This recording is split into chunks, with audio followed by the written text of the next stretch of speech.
ప్రజల ఆశీస్సుల మధ్య ప్రారంభమైన అవంతి ప్రచార యాత్ర.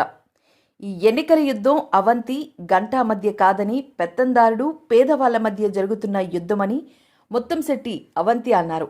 25వ తారీఖున గొల్లల ఎండాడలో 8వ వార్డు కార్పొరేటర్ లొడగల అప్పారావు సారథ్యంలో ఎన్నికల ప్రచారం ప్రారంభమైంది. ఈ సందర్భంగా ఏర్పాటు చేసిన సభలో నగర మేయర్ గొలగాని హరివెంకట కుమారి, మాజీ ఎండాడ గ్రామ సర్పంచ్ చెన్నదాసు హాజరయ్యారు. 8వ వార్డు కార్పొరేటర్ లొడగల అప్పారావు, మాజీ సర్పంచ్ చెన్నదాసు మాట్లాడుతూ, జగనన్న ఇచ్చినన్ని పథకాలు, అభివృద్ధి పనులు చంద్రబాబు జీవితంలో ఎప్పుడూ చేయలేదని, జగనన్న సంక్షేమం, అభివృద్ధి మరింత కావాలి అంటే ఫ్యాన్ గుర్తుపై అవంతికి, బొత్స ఝాన్సీ గారికి ఓటెయ్యాలని కోరారు. అనంతరం నగర మేయర్ ప్రథమ మహిళ గొలగాని హరివెంకట కుమారి మాట్లాడుతూ, అవంతి చాలా మంచి వ్యక్తి, అలాంటి వ్యక్తిని మనము గెలిపించుకోవలసిన బాధ్యత ఉందని అన్నారు. పార్లమెంటు అభ్యర్థిగా విద్యాధికురాలైన బొత్స ఝాన్సీని కూడా ఫ్యాన్ గుర్తుపై ఓటు వేసి గెలిపించాలని ఆమె కోరారు. అనంతరం అవంతి మాట్లాడుతూ, జగన్ ముఖ్యమంత్రి అయిన వెంటనే విశాఖపట్నం ఎగ్జిక్యూటివ్ క్యాపిటల్గా మారబోతుందన్నారు. ప్రస్తుతం ఉన్న ఉత్తరాంధ్ర సర్వతోముఖ అభివృద్ధికి కృషి చేస్తానన్నారు. జగనన్న అభివృద్ధి, సంక్షేమ పనులు మరింత వేగంగా, మరింత ఎక్కువగా ముందుకు తీసుకువెళ్లబడుతుందన్నారు. చంద్రబాబు వస్తే రాష్ట్రం తిరోగమనమే. కొందరు కార్పొరేట్ పెట్టుబడులదారుల్లాగా ఎలక్షన్లో పోటీ చేస్తూ ఉన్నారు. ఎలక్షన్ అంటే వాళ్ళకి వ్యాపారం అయిందని, గెలిచినా గెలవకపోయినా వాళ్ళు ముఖం చాటేసే వ్యక్తులు మళ్ళీ 5 సంవత్సరాల వరకు ఎక్కడా కనబడరు అన్నారు. 16 సంవత్సరాలు రాజకీయంగా సేవ చేశాను. మీకు కష్ట నష్టాల్లో తోడుగా నీడగా ఉన్న నేను కావాలో, రాజకీయ వ్యాపారం చేసే విపక్షం వాళ్ళు కావాలో ఆలోచించండి అని అన్నారు. అలాగే బొత్స ఝాన్సీ మనందరికీ సుపరిచితమైన వ్యక్తి, విద్యావంతురాలు, రాజకీయంలో అనుభవవంతురాలు.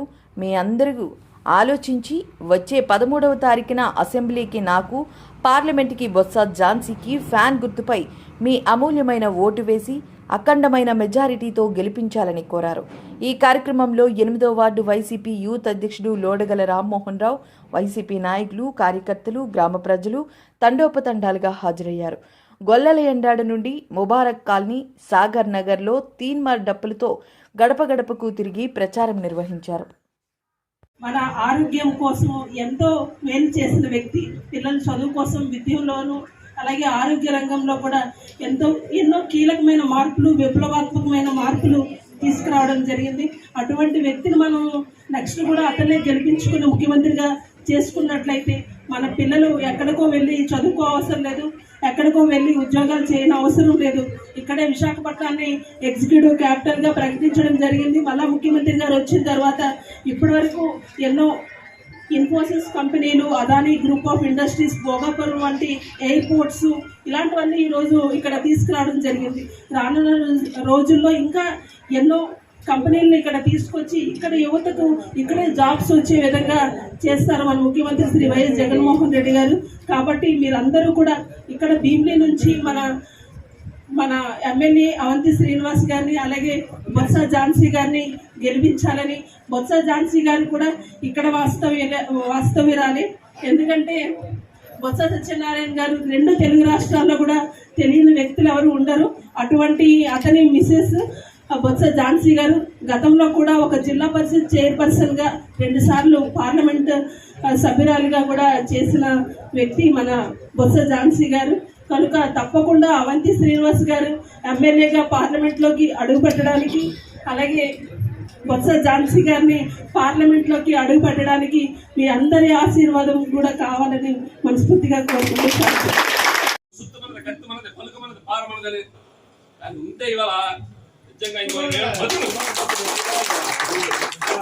పాలన మా ఊరు వస్తుందంటే ఒక్క ఓటు కానీ తేడా వేస్తే మన కళ్ళు మన చేతులతో పొడుచుకున్నట్టు.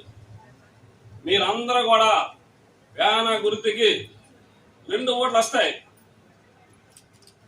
అవన్ దగ్గర మీకు అందరూ తెలుసు. కానీ ఎంపీ అభ్యర్థి ఎక్కడ తెలుసా? విశాఖ మట్టి గడ్డ మీద పుట్టినటువంటి ఆడబిడ్డ.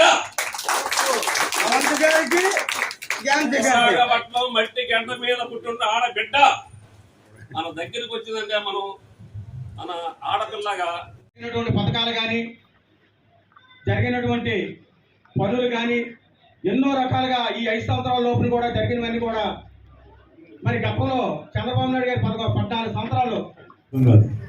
అలాగే అవంతి శ్రీనివాసరావు గంటా శ్రీనివాస జరిగే యుద్ధం కాదు, ఒక పేదవాడికి పెద్దనాలు మధ్య జరిగే యుద్ధం ఇది. కాబట్టి జగన్ గారు గెలిస్తే ఈ రాష్ట్రంలో పేదవాళ్ళతో గెలిచాను, చంద్రబాబు నాయుడు గెలిస్తే డబ్బున్న వాళ్ళు మళ్ళీ గెలిచినట్టు.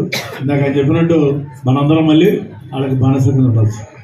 కాబట్టి దయచేసి మనందరం కూడా ఈ రోజున ఒకసారి ఆలోచనతోటి విచక్షణతోటి మరి డాక్టర్ బాబాసాహెబ్ అంబేద్కర్ ఇచ్చినటువంటి రాజ్యాంగం గారు ఇచ్చినటువంటి ఓటు హక్కుని మనం సరిగ్గా వినియోగించుకుంటే మళ్ళీ మనందరం కూడా ఆత్మగౌరవంతో మన కాళ్ళలో నిలబడే విధంగా మన ప్రాంతం అభివృద్ధి చెందుతుంది, మన ఉత్తరాంధ్ర అభివృద్ధి చెందుతుంది, మన రాష్ట్రం అభివృద్ధి చెందుతుంది. పేదవాళ్ళందరూ కూడా ఎవరి దగ్గరికి వెళ్ళి కూడా చేతులు పెట్టి నిలబడాల్సిన అవసరం లేకుండా వాళ్ళ కాళ్ళ మీద నిలబడలేదు. ముఖ్యంగా బీసీలు, ఎస్సీలు, ఎస్టీలు, మైనార్టీలు. కాబట్టి మనం చూస్తున్నాం వీళ్ళు పెత్తందారులు పోకడు. మనం కానంటే అన్నారే వచ్చి ఈ రాష్ట్రంలో ఓట్లు వేసిన వాళ్ళందరూ వెదలంటున్నారు. అంటే వీళ్ళంతా వెదలంటే ఓట్లు వేసిన అంటే ఏం మాట్లాడుతున్నాం? డబ్బులునే నోటికి వచ్చినట్టు మాట్లాడుతున్నాం. తర్వాత ఏం చెప్తున్నాడు ఆయన, ఒక ఆయన రామసరాజు కుటుంబానికి 2 లక్షలు 3 లక్షలు ఇచ్చి కొనండి, వీళ్ళంతా మనం డబ్బులు చూడిపోయాం నాకు అనిపిస్తుంది. అంటే అది డబ్బులు ఉంటే ఏదైనా చేసేచ్చు అనుకుంటారు.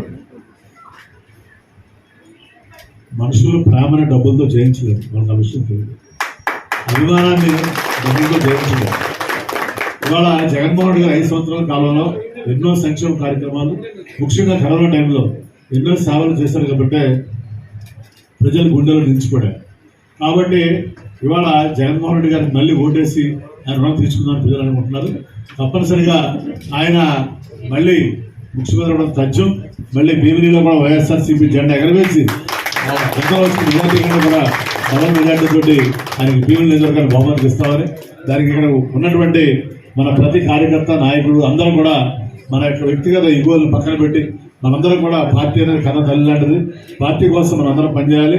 తండ్రి లాంటి వాడు నాయకుడు, తల్లిదండ్రులు బాగుంటే పిల్లలు మనందరం బాగుంటాం. కాబట్టి తప్పనిసరిగా జగన్మోహన్ రెడ్డి నాయకత్వంలో మనకు ఉజ్వలమైన భవిష్యత్తు ఉంటుందని మరి అందరం కూడా ఈ 15 రోజులు విశ్రమించకుండా పార్టీ కోసం అందరూ కష్టపడి మరి మీకు చుట్టాలు, బంధువులు, స్నేహితులు అందరికీ చెప్పి ఓట్లు వేయించాలని ఈ కార్యక్రమంలో పాల్గొన్నటువంటి మా సోదరి మేయర్ గారి హరివేంకట కుమార్ గారికి మరి ప్రత్యేకమైన ధన్యవాదాలు తెలియజేసుకుంటూ, ఎందుకంటే విశాఖ జిల్లా మేయర్గా, విశాఖపట్నం మేయర్గా ఆవిడ నగరానికి మన భీమినికి ఎక్కువ నిధులు ఇచ్చారు. గట్టిగా చెప్పడం మన అందుబాటులో 5, 6, 7, 8 ఇవాళ 800 కోట్ల రూపాయల అభివృద్ధి కార్యక్రమాలు చేస్తామంటే నా సోదరు సహకారం ఉంది, పెద్దల సుబ్బడి గారి సహకారం ఉంది, జగన్మోహన్ రెడ్డి రాజస్థాన్ ఉన్నాయి. కాబట్టి ఈ నగరాన్ని మీరు చూశారు.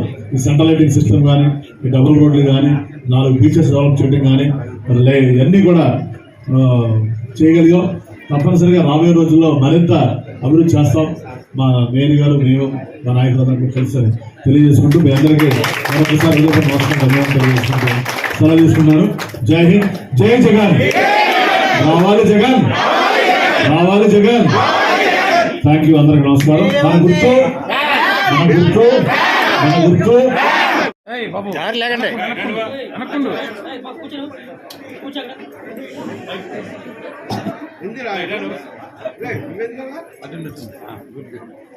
సరే